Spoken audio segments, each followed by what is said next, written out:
Bonjour tout le monde. Aujourd'hui, c'est une rencontre exceptionnelle parce que j'ai l'immense plaisir et le grand honneur de recevoir une amie exceptionnelle, une femme militante exceptionnelle, une femme d'engagement, de notoriété associative et militante. J'ai l'immense plaisir de recevoir notre chère camarade Olivia Zemmour, présidente Europe-Palestine. Merci infiniment, camarade, d'avoir accepté notre invitation. C'est un honneur, personnellement, de vous recevoir.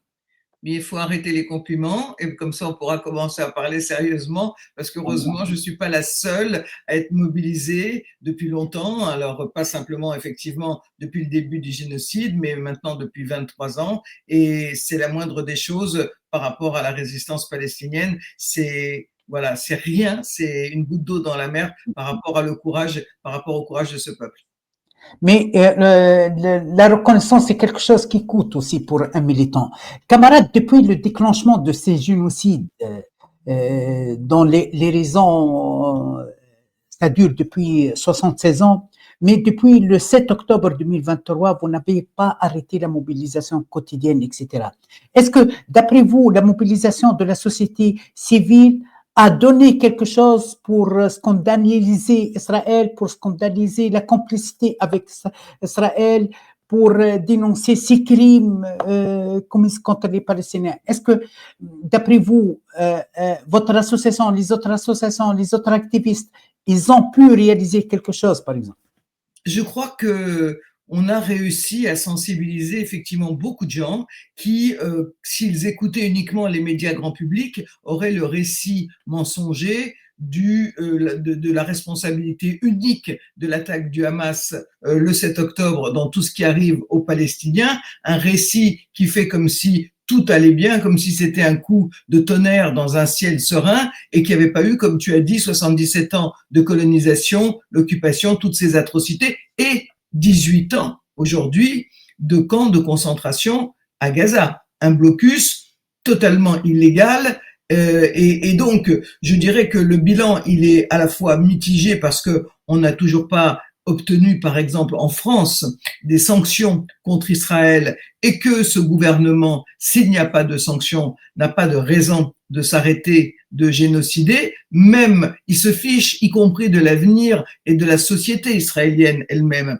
de la même manière qu'Israël a tué ses propres otages, y compris dès le 7 octobre 2023. Et ensuite, en bombardant les tunnels, en sachant qu'ils étaient en train de tuer des otages israéliens. De la même manière, la population israélienne, elle est de plus en plus isolée dans le monde. C'est-à-dire que le boycott, il y a eu un reportage sur Arte la semaine dernière qui interviewait des producteurs agricoles israéliens qui disaient eux-mêmes que c'était épouvantable, que leurs produits, leurs fruits, leurs légumes étaient en train de pourrir sur place, que les supermarchés ne voulaient plus de leurs produits. Donc, je veux dire que même si les gouvernements, eux, refusent, appliquent un double standard et aussi bien ont pris des sanctions très très vite et de multiples sanctions contre la Russie, veulent pas en appliquer contre Israël. C'est que moyennement étonnant, vu que, je dirais,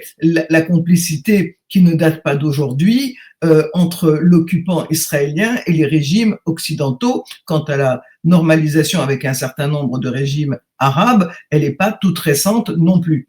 Donc, on considère aujourd'hui que tout ce qui pourrait apparaître comme un échec, y compris les militants de la flottille attaqués aujourd'hui, beaucoup encore en détention, auxquels Israël fait subir pour le moins des maltraitances, pour ne pas dire le mot torture, c'est-à-dire quand vous êtes privé de nourriture, d'eau, quand vous êtes obligé de ramper sur un drapeau israélien ou des choses comme ça, voilà, je veux dire que quand vous êtes mis à des températures pendant des heures qui sont glaçantes, c'est pour essayer de dire au monde entier, voyez ce qui vous arrive quand vous nous défiez. Et ça ne visiblement refroidit pas les gens, puisqu'il y a même une deuxième flottille qui est partie malgré tout, qui est en mer, 11 navires, dont un qui est le gros navire qui s'appelle le Conscience, avec 92 personnes à son bord, dont beaucoup de journalistes, ceux auxquels Israël refuse l'entrée puisque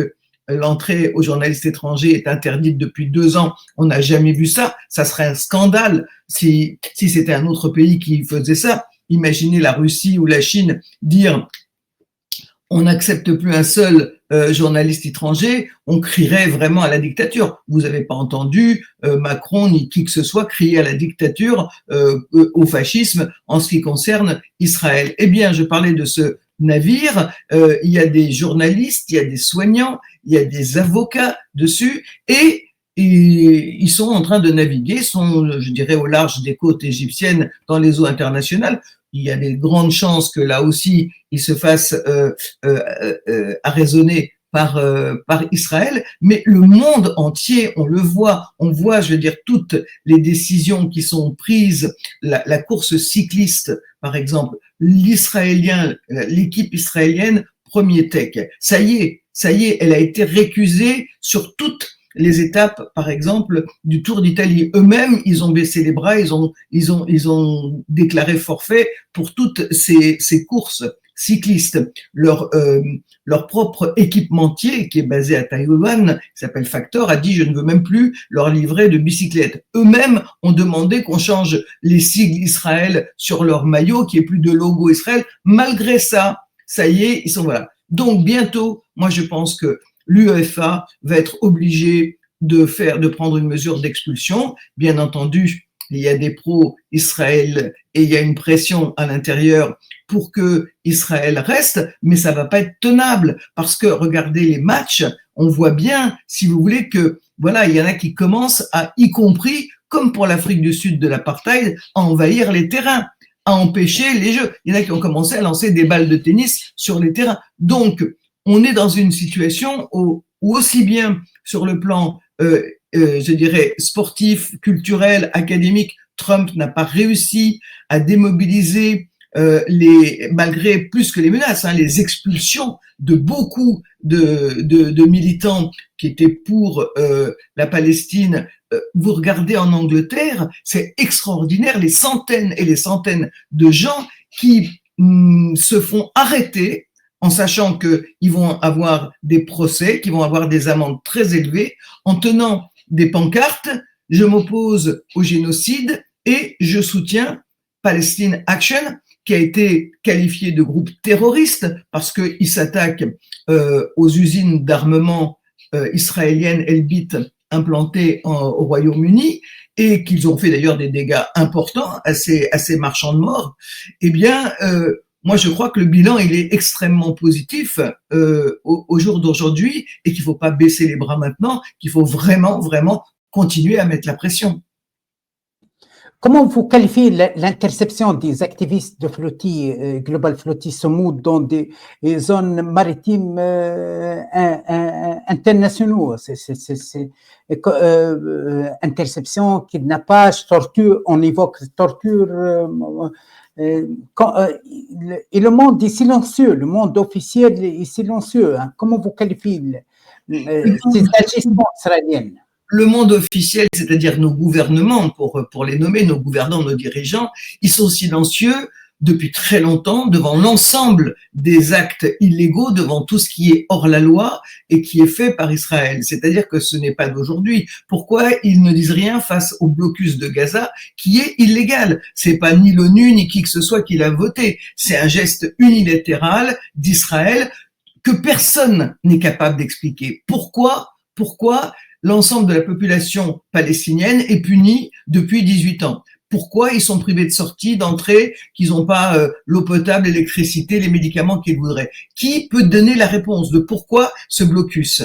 Personne. Et pourtant, vous n'avez pas vu un seul de nos gouvernements s'y opposer. Vous avez une loi qui a été votée en 2018 par Israël, une loi qui dit seuls les Juifs ont des droits en Israël. C'est-à-dire que les 25% de la population qui sont pas juifs, qui sont chrétiens, musulmans, athées, bouddhistes, etc., ils ont aucun droit. Aucun droit. Bon, si ça s'appelle pas l'apartheid, qu'est-ce qu'on a fait pour l'apartheid en Afrique du Sud? Eh ben, par exemple, en 76, ils ont commencé par être exclus de la FIFA, l'équipe de rugby et l'ensemble des équipes sportives sud-africaine. Et je veux dire que voilà, on a des gouvernements qui ne se contentent pas de se taire, qui collaborent en vérité avec la colonisation et maintenant avec le génocide israélien. Parce que continuer à envoyer des armes, continuer à laisser rentrer les produits des colonies illégales sans problème dans nos pays, et y compris dispenser de taxes douanières, garder un ambassadeur comme l'ambassadeur israélien qui en France menace de mort les humanitaires sur la flottille. Je veux dire que bon, voilà, on a nous en France le plus gros contingent étranger de gens qui participent au crime dans l'armée israélienne à Gaza, qui participent au génocide. 3250 Français.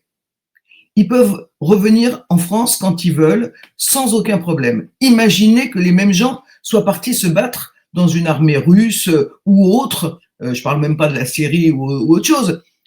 Qu'est-ce qui se passerait pour eux? La prison, directement. La prison, s'ils remettent les pieds en France. Eh ben voilà où on en est. Donc, c'est pas très étonnant, je dirais, que des gouvernements qui ont toujours vu Israël comme la pointe avancée du choc des civilisations supérieures face à ceux qui étaient inférieurs, qui ont toujours vu Israël comme un très bon laboratoire pour tester pas simplement les armements, mais également toutes les technologies de surveillance, d'espionnage, de contrôle de la population, et qui sont ensuite réutilisées dans nos pays, qui a toujours vu dans Israël et qui a même créé Israël et qui l'a placé au milieu de pays arabes pour mettre la zone et pour empêcher ces pays arabes de pouvoir avoir une totale mainmise et maîtrise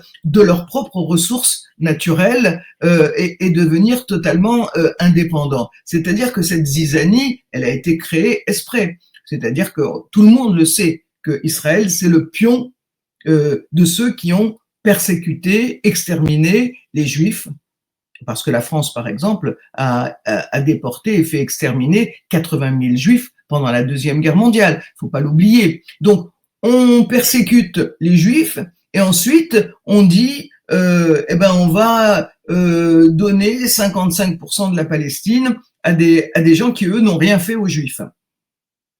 Concernant le contexte français, comment vous qualifiez, quelle est votre lecture concernant ces dérives autoritaires vers les voies pro-palestiniennes? En France, si vous faites la promotion, l'explication, la justification du génocide, vous passez partout, hein. Vous avez le tapis partout. On a vu Darius Reshpin en recevant Netanyahou pour faire la promotion du génocide, pour justifier ces crimes contre la population palestinienne. Mais si vous portez un car arrêtez ces crimes, arrêtez ce génocide, sauvez Gaza, vous êtes cible de l'acharnement policier, judiciaire, administratif, vous serez étiqueté antisémite, même vous, camarade Olivia, vous, la militante internationale humanitaire, mais de conviction et d'origine juive, vous étiez étiqueté aussi antisémite. Bon, plusieurs autres, surtout l'alliance entre le macronisme et l'extrême droite fasciste, il vous dit, écoutez, qu'est-ce que vous attendez de la France? Macron, il a osé le pas, il vient de reconnaître l'État de Palestine. Plusieurs juristes, ils confirment, c'est de la comédie, la reconnaissance comique, etc. Comment vous expliquez ce contexte français? Écoutez, la France est quand même le pays qui a fait cadeau de la bombe atomique à Israël, et c'est pas d'aujourd'hui, hein, ça date d'il y a longtemps. Et on a toujours, que ça soit la droite ou la gauche au gouvernement, collaboré avec Israël, y compris quand il y avait Chirac qui poussait une gueulante à tel endroit en Palestine ou autre. On a toujours accepté le rôle et la colonisation israélienne. Alors la reconnaissance d'Israël, la reconnaissance de la Palestine, Israël fait la tête, mais en vérité, d'abord, on est le 152e État à reconnaître, c'est pas un scoop, hein, quand même, la Palestine. Et deuxièmement, on reconnaît quoi, où, À quel moment est-ce qu'on attend que tous les Palestiniens soient morts pour reconnaître, en plus avec des conditions, qu'il fallait que l'Arabie Saoudite normalise ses relations avec Israël, que ça soit démilitarisé, que ça soit en vérité Israël qui contrôle le 1% qui va être donné à la Palestine. Et Macron, il n'a pas dit qu'est-ce qu'il va faire des 1 million de colons qui sont à l'heure actuelle installés sur les territoires palestiniens en Cisjordanie et à Jérusalem-Est. Il va pas les faire partir, il n'a pas l'intention. Donc il va le mettre où, l'État palestinien? Où est-ce qu'il va le mettre?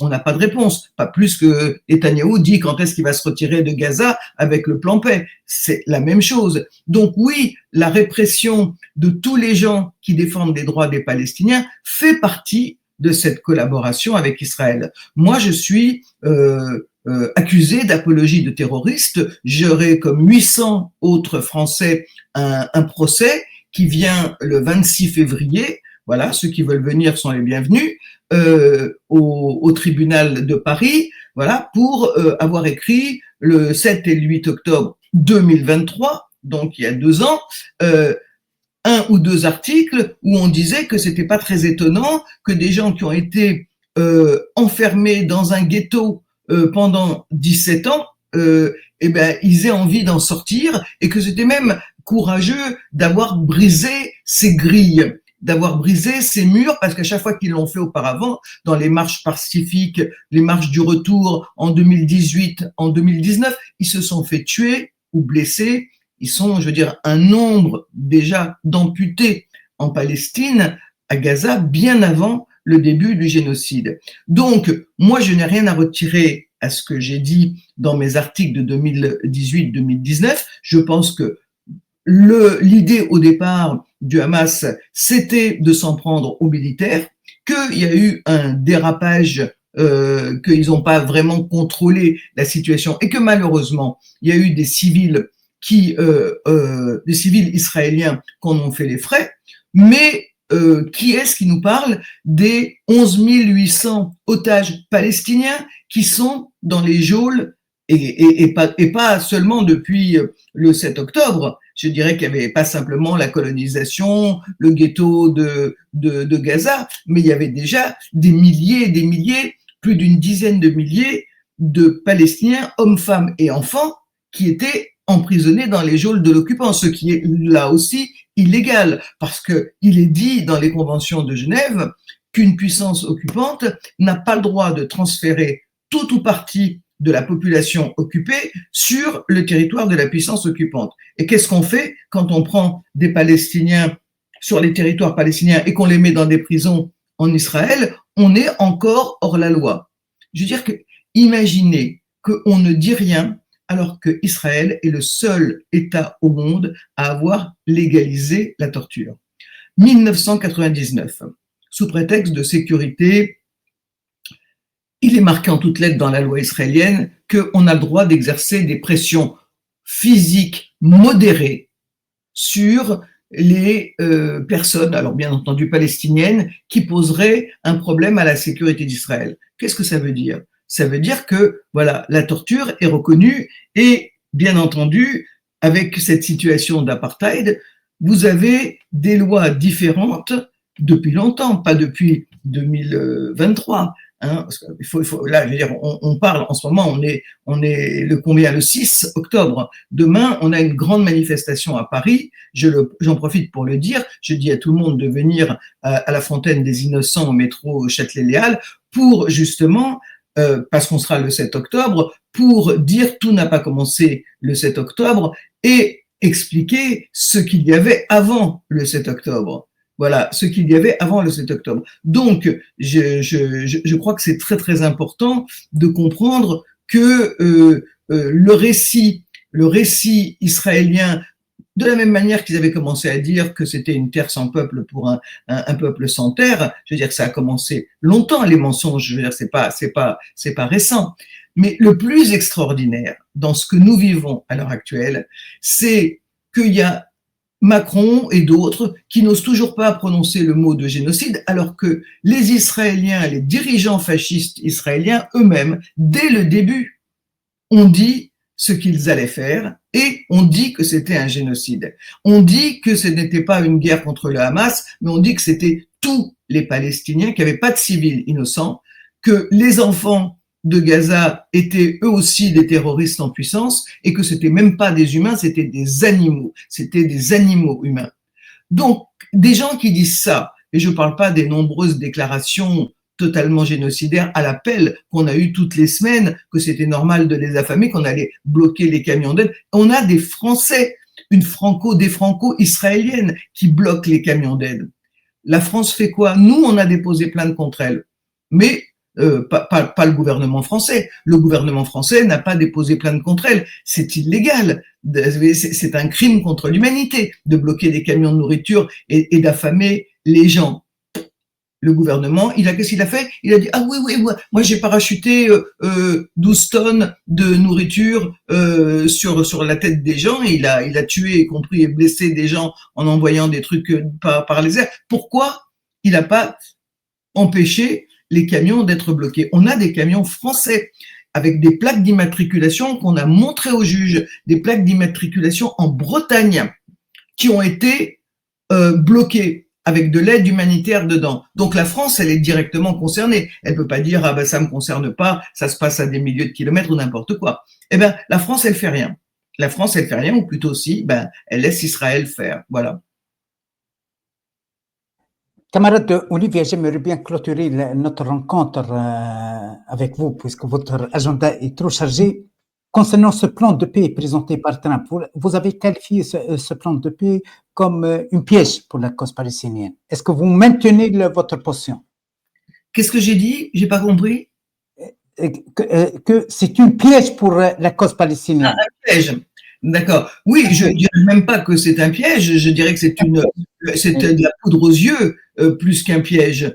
C'est en vérité parce que Israël essaye de se refaire une virginité et de faire en sorte d'être moins boycotté, moins isolé, de calmer l'opinion publique du monde entier. Mais il peut pas y arriver puisqu'en même temps, il déclare qu'il va pas respecter le plan et qu'il ne partira pas de Gaza et qu'il restera à Gaza. Donc, on peut pas avoir le beurre et l'argent du beurre. Donc, si vous voulez, ce plan de paix, d'une part, c'est très difficile d'avoir confiance dans un type comme Trump qui a financé pendant 2 ans ce génocide, qui continue à le faire, qui a expliqué qu'il voulait transformer Gaza en Riviera et qui continue à se vanter que des milliardaires américains comme Larry Ellison, qui sont pro-Israël, vont investir dans Gaza, dans la reconstruction, pour en faire une zone de libre-échange. On revient à l'histoire de la Riviera. Et je veux dire, qui fait un plan dans lequel il n'y a pas de date qui est fixée pour le retrait. Et le côté symbolique, permettez-moi, camarade, le côté symbolique de la nomination de Tony Blair, hein, l'architecte de désastres et des guerres et des crimes, oui. Absolument, c'est un autre mafieux. Donc, il y a 3 mafieux qui ont proposé un plan. Ce plan, je veux dire, tous les 3, c'est des gens qui, je veux dire, sont des gens qui sont pas du tout gênés par le génocide, qui le pratiquent. Tony Blair, je veux dire, il est responsable du massacre des Iraniens et il a véhiculé le mensonge comme quoi il y avait des armes de destruction massive en Irak, absolument. Il a aussi fait des contrats mafieux pendant qu'il était l'envoyé du quartet au Moyen-Orient. Bref, d'une manière générale, vous avez un plan. Le Hamas dit on est d'accord pour relâcher les otages qu'Israël n'a pas encore réussi à tuer et ceux qu'il a réussi à tuer, donc les morts et les vivants. On vous les donne tout d'un coup. Je voudrais juste quand même savoir à quel moment, par quelle étape, quel est le planning pour le retrait d'Israël. Eh ben, ils n'ont pas de réponse. Ils n'ont pas de réponse à ce jour. Alors, il faut quoi? Je veux dire, qui est-ce qui est de bonne volonté? Qui est-ce qui dit oui et qui est-ce qui dit non? On le voit bien. Le Hamas dit oui et Netanyahou répond non, nous, il n'est pas question de partir. Bon, bah alors, s'il n'est pas question de partir, je veux dire, c'est pas le plan de paix annoncé par Trump, qui espère avoir un prix Nobel de la paix. Bon, vous rigolez, mais je veux dire, Barack Obama en a eu un, et il espère en avoir un, mais là, c'est quand même mal barré. parce que son plan de paix, il faudrait déjà qu'il soit accepté par Netanyahou, ce qui n'est pas le cas. Je m'excuse. Merci infiniment, camarade Olivier, d'avoir Merci à vous, à vos auditeurs, et puis quels sont les prochains rendez-vous pour Europe-Palestine? Serait-il possible de... Demain, à partir de 17h, à la Fontaine des Innocents, sortie du métro Châtelet-Les Halles. C'est important le 7 octobre parce que les pro-génocidaires, ils mettent la pression sur ce récit. Oui, tout est de la faute du Hamas, comme ils disent, et puis les otages israéliens, alors qu'ils s'emploient à les tuer régulièrement Israël. Donc c'est important que, comme malheureusement cette propagande est relayée par les médias grand public, c'est important que nous, on montre et on explique aux gens, qu'on fasse un peu de pédagogie, et on va le faire de manière pas ennuyeuse, de montrer que c'est un grand n'importe quoi. Je veux dire que ça fait 77 ans de colonisation, 18 ans de camps de concentration, et que mais les propos génocidaires dont on parlait tout à l'heure, c'est qui est-ce qui les a prononcés? C'est pas le Hamas, hein, d'accord? Et les enfants, les plus de 22 000 enfants tués et les plus de 4 500 amputés. Je veux dire que c'est pas tous des militants du Hamas, les bébés qui sont morts de faim, etc. Donc, faut arrêter de nous raconter n'importe quoi. Donc, c'est un rendez-vous. Et samedi, il y a un rendez-vous intéressant aussi samedi après-midi. On a une manifestation avec les soignants pour Gaza et nous marcherons de l'hôpital Tenon à l'hôpital Saint-Antoine. Merci infiniment, camarade Olivier Zemmour, et à bientôt. Merci infiniment. Au revoir. Au revoir.